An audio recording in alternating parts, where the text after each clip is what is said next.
এতদিনে বোঝা গেল ইকো পার্কেই বারবার হাঁটতে কেন দিলীপ বাবু যেতেন।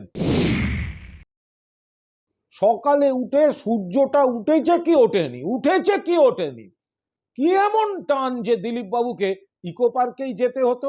আজকে সেটা পরিষ্কার। এই ইকো পার্ক সেই ইকো পার্ক যেখান থেকে দিলীপ ঘোষের প্রেম জন্ম নিল, পরিণয়ের দিকে এগোলো, যেটি তৈরি করেছেন মমতা বন্দ্যোপাধ্যায়।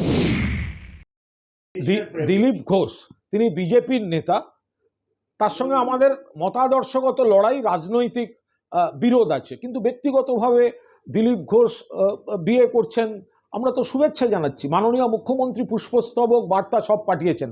আর একটা মজা কি বলুন তো, এতদিনে বোঝা গেল ইকো পার্কেই বারবার হাঁটতে কেন দিলীপ বাবু যেতেন।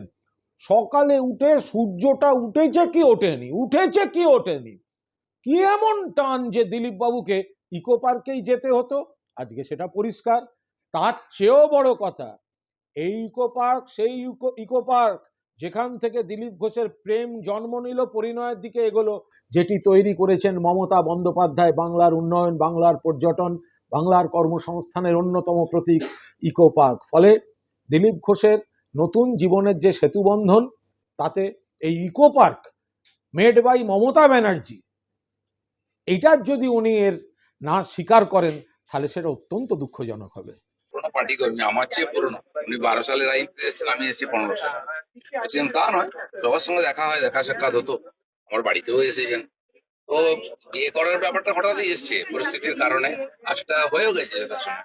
জন্য অনেকে ভাবছেন যে ইকো পার্কে হাঁটলে বিয়ে হয়, সারা জীবন হাঁটলেও বিয়ে হবে না, বিয়ে হওয়ার যখন তখন হবে।